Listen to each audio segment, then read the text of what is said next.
Great. And what's the prognosis for Duval County sports? Is that going to start when the Athletic Association has said? Do we know yet? That's my expectation. Good. Well, great. You guys have anything to add in terms of from what you've heard? I think your comments have all been very well received, and it certainly resonated with me because you do think about, and I think Coach Hall talked about the camaraderie, about people really wanting to be there with their coaches, with their fellow players, and that really means a lot, and it's a huge portion of our kids' development. To make sure that we have those options, I think is absolutely critical. Obviously, as I said, for every Lito Shepherd or Charlie Ward, there are hundreds of players who aren't going to end up, at that level. But I think that the benefit of being able to compete is also very significant for those folks as well. So I definitely want the people that got that are working real hard to go as far as they can with it, and that's very important. But also the folks who, maybe high school's the end of the road for them, but are able to participate under, discipline, teamwork, and be able to potentially, have some great memories that'll last a lifetime. Coach Hall, what's the prognosis for your team? You guys going to be good? We'll be really good if we can get a chance. It will be really good. But can I add one thing? Sure, yeah. And this is speaking on behalf of the male and female athletes, specifically the seniors. This year can change the trajectory of their life. We tell our kids all the time, they're in Live Oak, small town, look here, get out of Live Oak. If you want to come back one day and be productive here, and it's a great town. I came back. It's where I went to high school. I love it. But let's get out for a while. Go to college. Your education, go experience things, meet people. There's a lot of my high school seniors right now that have a tremendous amount of talent, but they need exposure. They need the opportunity to get out and get on the field and put some film out there. And that's for every sport. So again, like it's been set up there, it is a choice. We need to give them the option. Our parents from the first day, this is your choice to send your young man up here to play. That is a choice. The majority of them are going to send their kid up there to be in that structured environment. But this senior year specifically can really change a lot of lives and generations to come after that. We have D1 talent. We have guys that have really an opportunity to play at the next level. But without their senior season, those things are washed away. So those opportunities are gone. And so there needs to be an opportunity for these seniors specifically to get out and showcase what they've worked so hard for years and years before. So. Any other final parting shots? Anybody? Lito? Just to continue to piggyback on all the great suggestions and key pieces of advice. Sports is and will continue to be inspiration of hope for our communities. And when you take that hope away from our youth, from our communities that are feeling down through these times, I mean, you're really putting a dagger in a lot of our hearts in America. So just with that, I think hope is sports, and sports gives the communities hope to keep moving. Yeah. I also want to just make sure that we know that this is a virus, and there are people who have lost their lives behind it. One of the things I can share personally is 2 years ago I had a stroke, and I was deemed healthy at the time of the stroke. But what the stroke did, I'm grateful that God continued to allow me to live my life. But what that stroke did for me was I had to take an assessment of my life, of my health during that time. And one of the things that I know that has come up during the course of this pandemic is we have to take an assessment of our lives, our health, because that's very, very important. During that whole course of time when I had my stroke, I had to make some adjustments to my life. I started to eat differently. I also started exercising more. And I started taking assessment of the things that I was doing as far as relieving stress. And so all those things have led me to become a better person, to understand what I needed to do to become healthier. And so hopefully during this time, we can educate ourselves on how we can become healthier, building our immune system so that we can fight a virus. And if we do catch the virus, how can we continue to treat the virus moving forward so that we can continue to be healthy? And so I just think, I know from my perspective as the head boys basketball coach at Florida High, I am working to put measures in place to be able to educate our student athletes so that they can become healthier individuals during this time. If we're not going to teach them how to eat, how to exercise, to do the things that can be long-term, then we're missing this opportunity to be able to educate our youth. And also not just the youth, but the parents as well. Because our eating habits sometimes are not good. But that's one of the things I had to change, was my eating habits, so that I can have the best opportunity to have a healthy life. That's great. And I think specifically with the coronavirus, I think that's great advice. If you look at folks, particularly, I mean, we obviously know that this is an elevated risk for folks who are elderly, particularly those in long-term care facilities, but under, say, 50, the folks who tend to have complications or unfortunately, fatal outcomes tend to be people that have underlying conditions such as hypertension, diabetes, and morbid obesity is one of the common themes you talk to these physicians. And so by doing things, particularly if you're in the younger age groups, to get healthy, doing some of those things, that actually is probably some of the best defense you can have to the coronavirus. And obviously it's important far beyond just this, because there's so many other things in life that are important if you're healthy, and you're going to be better off. And the final thing I'll just say, I want to thank everyone for coming. Thanks for your time. I really appreciate being able to have folks just talk about the importance of athletics. I mean, I think that if you look, athletics is one of the great equalizers we have in our society. It doesn't necessarily matter what zip code you're from, how much money your parents make. If you have God-given talent, you work hard, you apply yourself, and you do well. People understand that, and they understand that whether it's football, basketball, these other sports, it's given a lot of people a lot of opportunity, over the years. And it's also something that tends to unify us in a difficult time. We've got all these different, people sniping each other all the time. It seems, sports is kind of one of the great unifiers. Now, Florida State, that's necessarily unifying in our state, but you know what I mean. We're trying to. It's something that I think a lot of Floridians and Americans really appreciate. And I just say, as governor, I look forward to maybe going to a game in Swanee this year. Look forward to seeing your boys play basketball. And I think that it's something that is really exciting if we can get on track, make sure everyone's got opportunity. Obviously, this is just something you deal with, but I think just kind of hiding in the corner and pretending like if we just hide long enough it's just going to go away, that's not viable. And I think that would have a lot of negative ramifications for our boys and girls who really are passionate about their sports.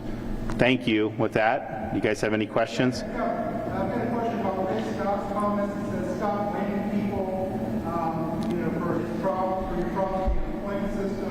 What do you have to say to Rick Scott's critiques? And also, Nikki Queen said there's a leadership voice talking about running for governor. You're getting criticized for the right way. I don't think that's from the right. I mean, I think that, on the unemployment system, I mean, the fact of the matter is the state spent $77 million for a system that was not ready for prime time, and it's something that we've had to fix. I had to put a huge amount of effort into fixing that. We've now paid out probably over $13 billion. 1.8 million individuals have had claims, but that was a big effort. We had to do huge amounts of personnel personnel, all these different servers. And so the question is, if you're going to spend $77 million for something, what are the results? And this obviously wasn't a good result for Florida taxpayers. So the IG is investigating everything that was a part of that. But I think that people understand when you just have the economy stop, like that was tough on everybody's systems. But our system wasn't really that old. I mean, some of these systems are from the 70s. This was one that was supposed to be more modern, and it was only able to handle, I think, 2,500 folks. Well, we had 100,000 people logging in. And so I think it's absolutely worth looking for.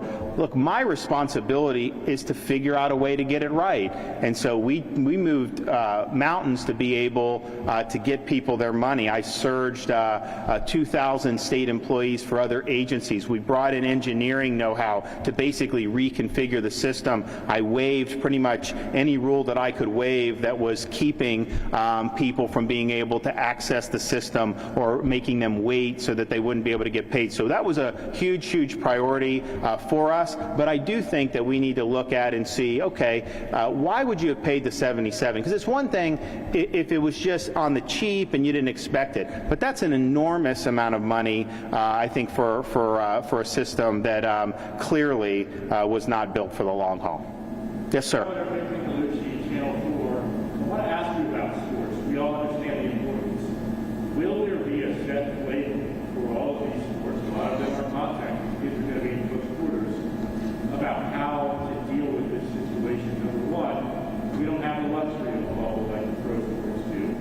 These kids are going to go home, they're going to interact with people, and they're going to get exposed just based on statistics. Number two, what do you do when you do have a positive case, God forbid, an outbreak with players and coaches and staff members? How do you deal with that situation as we go forward? Well, I think it's a great question. I mean, obviously, as you said, we're not going to put every high school athlete in an NBA-style bubble. That's just not feasible. I look at I've looked to see what the Europeans have done with soccer. That's obviously a very important sport there, and they play, they train, they do that. If somebody develops symptoms, they isolate them, they will test them. If they're negative, obviously, when the symptoms resolve, they go back. If they're positive, you have the medical guidance. I think now is 10 days after symptoms, free of symptoms, you go back. And so I would just approach it that way. Just understand that there's a risk out there. If someone develops symptoms, you take them out, isolate them. But what I would not do is just if one person gets ill and they're isolated and they test, to then shut down everything else. I mean, I think if everyone else is fine, you got to just keep going. I think that's what the Europeans have done with the soccer, and I think that could be that could work well here. But just I think it's also important for parents to know that the vast majority of folks in this age group, say 15 to 18, have tested positive, have had either zero symptoms or very, very mild symptoms. And I would say probably if you look at people that have underlying health conditions, obviously to the side, everyone else, I think that these athletes will probably be amongst the very, very top to be able to fight off the virus. And so we should just understand that, understand what the actual risks are, and just understand that somebody who's playing at Swanee, who's a wide receiver, who's working out every day, is just going to be at less risk than somebody who may have multiple comorbidities and be in like a long-term care facility. So really having an age-specific approach, comorbidity-specific approach, where we're really focusing a lot of protective measures on there. And then as the rest of society, particularly the high school sports, if somebody gets ill, absolutely don't have someone play. If they're ill, you need to isolate them, you need to test them. But I think that we're going to be able to look to see what other areas have done. Like I mentioned, the soccer, NBA would obviously not be viable for us. Major League Baseball would not be viable for us. But I know, Lenny, you have sports that are going on. I know there have been other sports that have been going on in Florida, and they've been able to handle it, and I think handle it very thoughtfully. Yes, sir.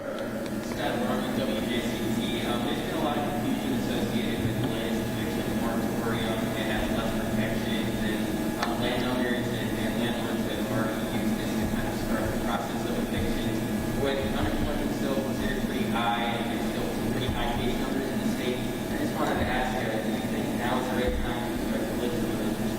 Well, we have the moratorium on foreclosures and evictions. What it allows is somebody that's not been affected by the coronavirus. So we do have some people who still have their job, haven't had any negative effects, and so that would be different than somebody who's unemployed or has lost their job for the coronavirus. So I think the order would apply to all the folks who've lost their jobs, in this period, and obviously would apply to anyone that has either been ill or had a family member ill or had to do that. So I think it covers, the core group of people, that we're looking to protect. At the same time, I mean, it's just like if you've had no effects on it and you're still working and everything, then you got to meet your obligations just like any other Floridian would. Yes, ma'am. I know a lot of positive things were mentioned about athletics, and I don't disagree with that because I'm in volleyball is very good. Oh, good. There, like they've said, there's a lot of contact in these sports, some of them being involved. How do you guys ensure the safety of not only the student athletes that might be in great shape, but the families that they go home to? And has it been discussed, maybe pushing back some of the sports in the spring after the flu season and maybe? So I think it's a great point about family situations are different. We do have folks throughout Florida that have multi-generational family under one roof. We have families that will have a very elderly relative under one roof. And I think those are all things that people should absolutely take note of. That may be a reason why someone want to keep people out. I don't know. I think it would be a family-specific decision. I mean, what I would say is, we typically, the younger you are, the less likely I think you are to infect adults. As you get into teens, I think it may be a little bit more different than a primary school, and so people should keep that in mind. But yeah, that's a calculation. It goes back to the choice. It goes back to what families are comfortable with doing.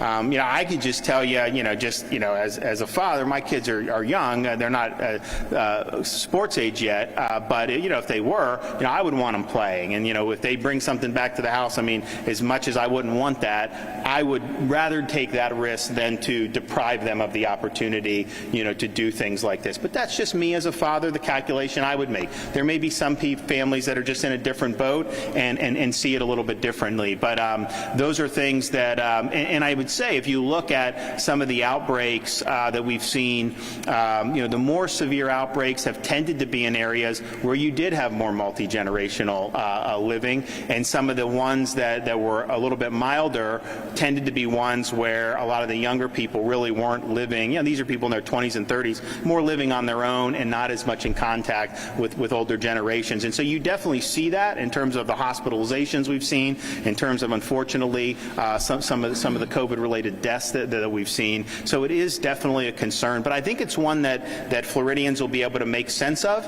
And what I wouldn't want to do is say, well, there is a concern with multi-generational housing, therefore let's not let anybody, compete in sports. That wouldn't be the right answer. Yes, sir. Distillers have been making hand sanitizer and shipping needed to have done that work. But they need to sell products from the public.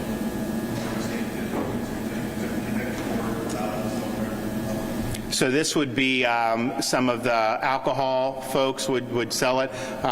Look, I mean, it seems like it would be something that would be reasonable. I don't know what the underlying law is. I'd have to review it and then see what my authority would be to waive this or that. But my view on all this has tried to be, look, we've got to be flexible on some of this stuff, and especially if you have industries that have been negatively affected by the fallout with the pandemic. Obviously, when you're looking at restaurants and pubs and stuff, they've taken it on the chin, and then the folks that are going to supply them, obviously there's a downstream effect for that. We did allow the whole time restaurants to be able, when they're doing delivery, to do alcohol to go. So you're actually able to get a meal, and you could have the wine or mixed drink delivered. I think that probably needs to be made permanent. I think that makes sense. It seems to have worked well, but that'll be something that we'll have to talk to the legislature about when they get back in session a little bit later. So, but in the meantime, the message, I think, is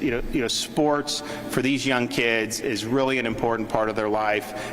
Coaches, parents, this is really significant stuff. And so the governor's office, we're 100% supportive of getting the kids back into competition. Obviously, you do it with care and with safety, but by all means, we're very resourceful people to just say, you know, the lights are going to go off on the football field or the volleyball court is going to be shut down. That's not an option here.